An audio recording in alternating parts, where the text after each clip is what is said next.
Welcome to EuroPCR 2025. I'm Ole de Bakker from Copenhagen, Rigshospitalet, and I'm here with a colleague and friend of me, Philippe Garot, from Massy in Paris. So the topic of today is what are the essential aspects of transcatheter left atrial appendage occlusion, or closure as some call it. So to go through a couple of important aspects there, because this is a field which is really evolving quickly, I would say. And of course, the first essential part is our patients. So which kind of patients do we select, or do you select? Which patients do we treat currently with LAA closure? In Europe, in US, are there some differences there? Yes, absolutely. Thank you, Ole, for this question. It's really crucial. I mean, patient selection for LAA closure are following the European guidelines. And at the moment in Europe, we are treating patients at very high bleeding risk, or patients who had bleeding episodes in the recent past. So a history of bleeding or things like very high bleeding risk is really the key for LAA closure. But as you mentioned, in the US, it's completely different. And there they have a growing, an outstanding growing of the procedures. And they are treated patients, not only bleeders or high-risk bleeding patients, but they are treating a lot of patients. Yeah. And today it's quite 100,000 patients per year, which is huge. Yeah.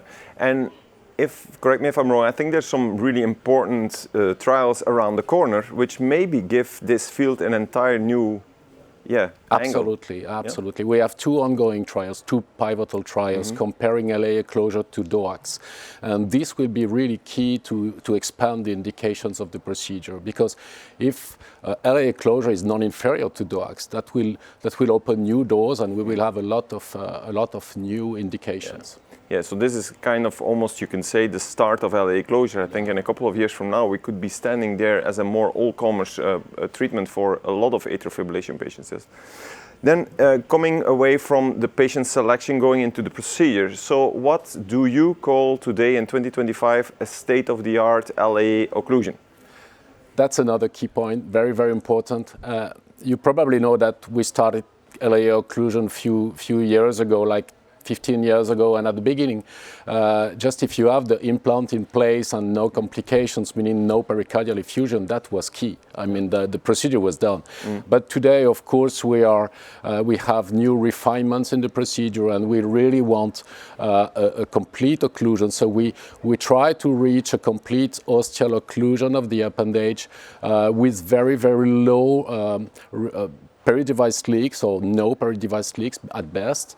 And we also try to avoid the risk for device-related thrombus. So if you want to have it, you have to have the device not too deep, but a shallow position. Yeah. And then I think it's really, really important to mention that to get this state-of-the-art position of the device and procedure outcome, you need to use pre-planning, and you need to use 3D imaging to be able to visualize the appendage of your patient before going to the lab. So I fully agree on that. So a real good pre-procedural planning is key for a successful case. What do you do in your practice for this? So in my practice, we're using cardiac CT, but you can do that with echo as well. With 3D TEE today, it's really possible. You are the same MPR imaging capacities, and then you can see everything about the appendage, from the ostium to the landing zone, and the depth of the appendage, and the orientation, which is crucial. I think that's the key in a way. You mentioned there MPR, the multiplane reconstruction. I think whether you do it on CT or on echo, but this is current state of the art, I would say. You have to make a 3D reconstruction of that appendage to really understand the full tree, because these can be very variable anatomies, yes, and it can be very complex anatomies. Sometimes these structures are LAA, so a good pre-procedural planning key for your implant success. And then last but not least, if you've done the case, what is important to know in the post-procedural follow-up, both antithrombotic therapy, also imaging-wise? Yeah, again, an evolving field. At the beginning, there was a short-term anticoagulant therapy after the procedure, but today we are really, really going far from that. And as we are treating patients with contraindications for to anticoagulants, we are really trying to have a patient-oriented or individualized antithrombotic strategy. And we do, in our practice, most of the patients have a single antiplatelet therapy for 3 to 6 months.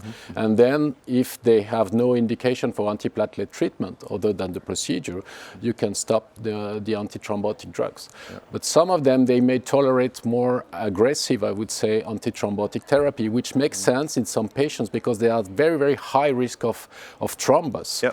And then you have to, find the good trade-off between bleeding and ischemia. And it's really, really important, to have this discussion as a heart team or with the physician referring the patients. It's all about what is the cause, what is the reason why you are treating your patients. And then you have to, target the antithrombotic but indeed, it's a big spectrum of patients. Absolutely. From high bleeding risk patients to patients with high thromboembolic risk. Then you have to really taper, and sometimes it's an add-on, LAA closure plus the antithrombotics, but in others you just do the LAA closure and single antiplatelet as minimum as you can in time as well. And then the time of imaging, or your follow-up, what do you do there? Yeah, so it's recommended to do imaging after the procedure, and we do cardiac CT again 6 weeks to 3 months after the procedure. Routine is 2 months after the procedure because it's fitting with most trials. And I think it's really, really important to, to check your outcomes after the procedure to be sure that you have a nicely occluded LAA, and you can use again some multiple MPR projections to be sure that the device is completely, sealing the appendage. Yep. Okay, thank you, Philippe. I think you gave us a lot of insights on this really evolving field, LAA closure. So as a summary, I would say first, patient selection is, as in all procedures in structural heart interventions, key. You select the right patients, you have a good understanding of the anatomy before you go into the case. Procedurally, you aim for a really optimal ostial occlusion. And also a good compression and stable position of your device. And then last but not least, I think in the follow-up, it's not a very overly complex follow-up of these patients. Typically we demand, or it's demanded to have some imaging at either 6 weeks or 3 months, or maybe sometimes a repeat at 1 year. And then the antithrombotic therapy is very patient-tailored in current practice. So thank you, and also thank you, Philippe, for your contribution.